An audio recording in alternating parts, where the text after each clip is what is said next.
Hey everyone, it is the Charming Giraffe, and we are back to do some more finishing paintings or varnishing paintings, sealing them, really.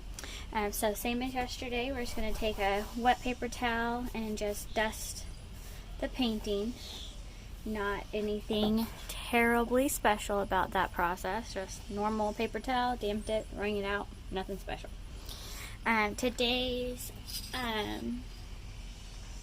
sealer will be this, forget which way we're going here, Krylon Colormaxx paint and primer, but we're using the flat crystal clear. So this will not make the painting very glossy or shiny. It's a very just matte, plain finish. It does seal the painting so that it protects the paint, but it's not glossy. And then this one does say to shake it, which I did before. You shake for 1 to 2 minutes. And then test it, which I've used it on other paintings, so I know it's okay. Wait up to 1 minute between each coat.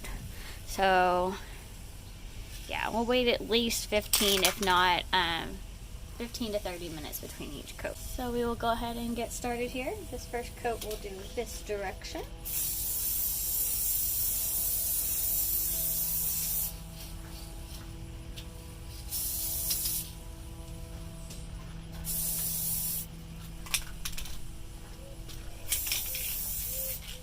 It's just really important to make sure you get all the sides because you want to make sure those are sealed as well.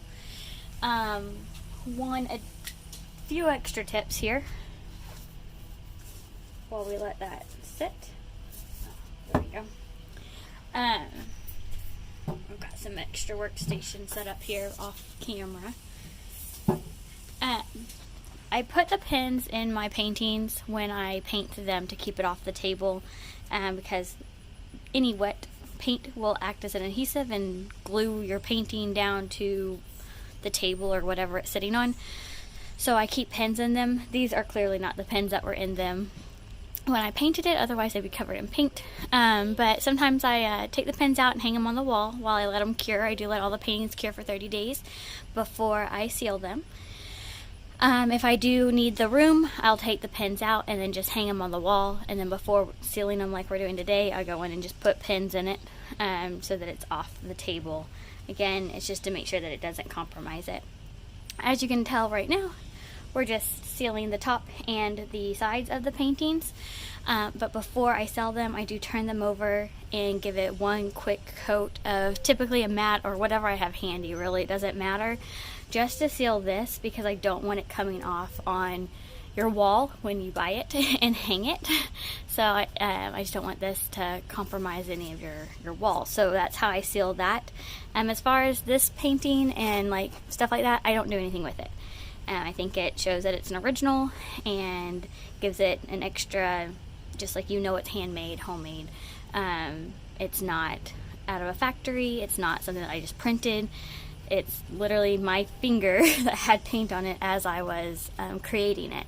So it just gives it a little bit more originality, so I don't worry about that. But I do worry about this coming off on your walls at home or wherever you're setting it, so I do seal those.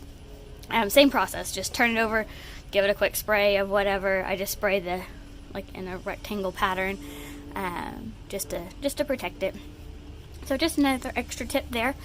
For today's sprays, I'll just speed you up through this part. You'll see me do it, but I won't be talking during it, and we'll just come back for the final coat. So we'll see you in a little bit.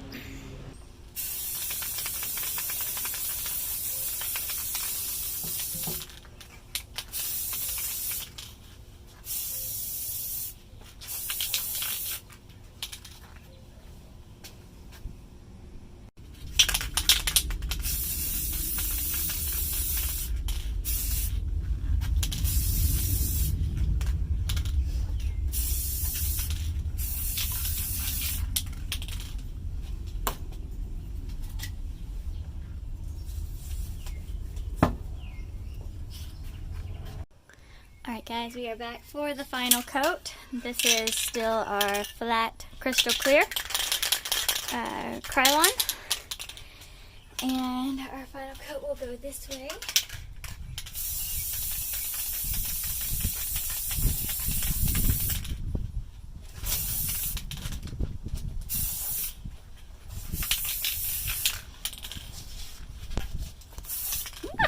sorry. That was my head. Alright. As you saw, the parchment paper blew up with the wind. That is a factor we have to contend with when working outside, but it's not too terribly that big of a deal, typically. But yeah, that's all there is to it. I will let this dry and then move it inside and then come out and do some more. I do hope you enjoyed this video. Don't forget to subscribe, like, and share, and do what makes you happy.